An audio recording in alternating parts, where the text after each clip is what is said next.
쉬었음 청년, 성경은 뭐라고 하나요? 요즘 큰 문제죠. 통계청에 따르면 청년들 중 44%가 쉬었음 청년이라고 합니다. 어제 뉴스를 보니까요. 청년 경제활동 참가율 주의가 심상치가 않아요. 쉬었음 청년이 44만 2천 명이라고 합니다. 그러면 그들이 왜 쉬었는가, 이제 그 이유에 대해서 많은 분석이 나오고 있습니다. 이걸 정리해보면 두 가지 이유가 좀 보이는 것 같아요. 첫 번째, 과도한 경쟁에 지쳤다. 두 번째, 번아웃이 왔다. 그러니까 다시 일어날 힘이 없는 거예요. 그럴 수 있죠. 근데 왜 어떤 한 세대가 동시에 또 집단적으로 이렇게 지쳐버린 것일까? 저도 신학을 공부한 사람으로서 나름대로 고민을 많이 해봤습니다. 꽤 오래 고민을 했고요. 또 최근에 좀 정리가 된 것 같아요. 그래서 그 원인을 좀 살펴보고 성경에 근거해서 해결 방안을 제시하고자 합니다. 또 실제로 그런 사례들이 있는데 이런 사례들까지 함께 공유해 보도록 하겠습니다. 제가 대학을 졸업했을 때쯤에 우리나라에 굉장한 흐름이 있었습니다. 이 사조가 한 10여 년 정도 우리나라를 휩쓸었던 것 같아요. 베스트셀러도 완전히 장악을 했죠. 그때 저희 젊은 사람들이 여기에 완전히 빠졌습니다. 저도 마찬가지였고요. 그게 뭐냐면 바로 자기계발입니다. 특히 2000년대 초반 학번들부터 거의 10여 년간 자기계발, 스펙 쌓기, 더 열심히 살기, 최선을 다해 살기, 여기에 완전히 이제 올인을 했던 것 같습니다. 그래서 그 결과가 지금 나타난 거라고 저는 생각을 합니다. 탈지는 거죠. 이 원인에 대해서 이미 많은 분석들이 이루어지고 있는데요. 어떤 유튜버에 따르면 지금 쉬었음을 이야기하는 청년들을 조사해 보니까 번아웃을 경험했거나 번아웃 당하고 있는 중인 경우가 거의 70%에 달한다고 합니다. 그러니까 지난 10년, 15년간 너무 치열했던 거예요. 죽기 살기로 달렸는데 이게 안 돼요. 그러니까 어떡합니까? 이제는 퍼져버린 거죠. 그러면 어떻게 이들을 잘 살릴 것인가? 이게 중요하죠. 저는 성경을 공부한 사람인데요. 여기에 대해 고민하면서 얻은 답이 바로 이 말씀입니다. 마태복음 11장 28절인데요. 수고하고 무거운 짐진 자들아 다 내게로 오라 내가 너희를 쉬게 하리라. 그런데 이 말씀을 잘 보면요. 안식에서 끝나지가 않습니다. 29절과 30절에 또 이렇게 말씀을 하거든요. 나는 마음이 온유하고 겸손하니 나의 멍에를 메고 내게 배우라. 그리하면 너희 마음이 쉼을 얻으리니 이는 내 멍에는 쉽고 내 짐은 가벼움이라 하시니라. 그러니까 이 말씀을 보면 회복의 3단계가 나옵니다. 1단계 일단 와라. 2단계 쉬어라.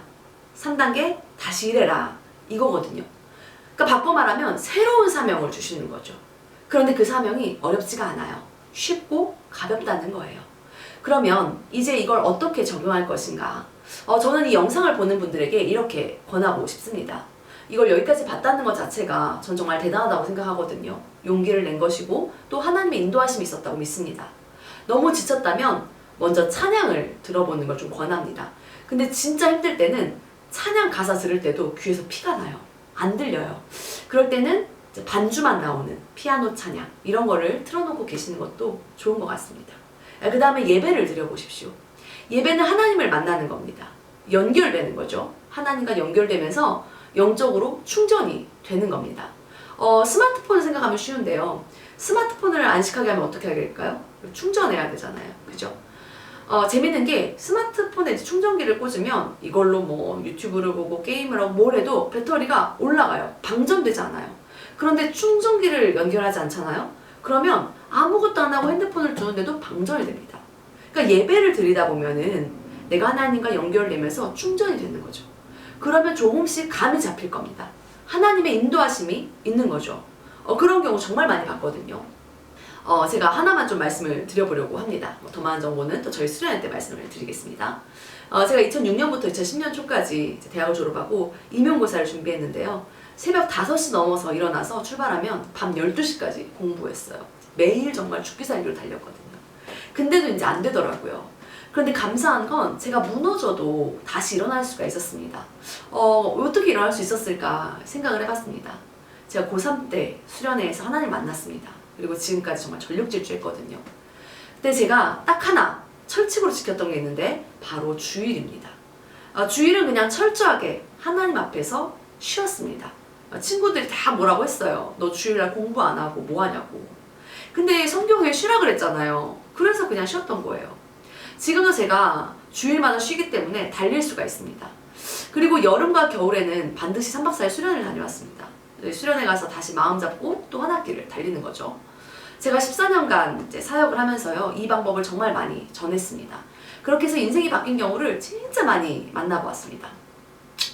수련회 때 하나님을 만나고 또 매주 예배를 통해 충전하는 거죠. 그리고 또 수련회 때 다시 리프레시를 하는 겁니다. 수련회 하면은 뭐 게임 끊고 성적 올라가고 편입 성공하고 취업하고 주일에 예배 드리고 봉사하고 쉬고 놀고 막 이렇게 주일을 지내면서 달려갈 수가 있는 거예요. 뭐 이런 일들이 너무나 많습니다. 이걸 뭐 여기에서 다 말할 수는 없고요. 이런 수련회가 사실 요즘 많이 없잖아요. 그래서 저희가 엎드림 성령 축제를 준비했습니다. 내 인생을 바꾸고 싶다. 새 힘을 얻고 싶다. 다시 일어날 힘을 얻고 싶다. 나도 하나님의 인도하심을 확실하게 알고 싶다. 그렇다면 꼭 한번 도전해 보십시오. 또 주변에서 있는 친구들, 청년들, 학생들 데리고 와 보십시오. 2025년 2월 10일부터 13일까지입니다. 네이버에 엎드림 성령축제 검색하시면 나옵니다. 쉬었은 청년, 다시 일어날 수 있습니다. 다시 시작할 수 있습니다. 예수님이 답입니다.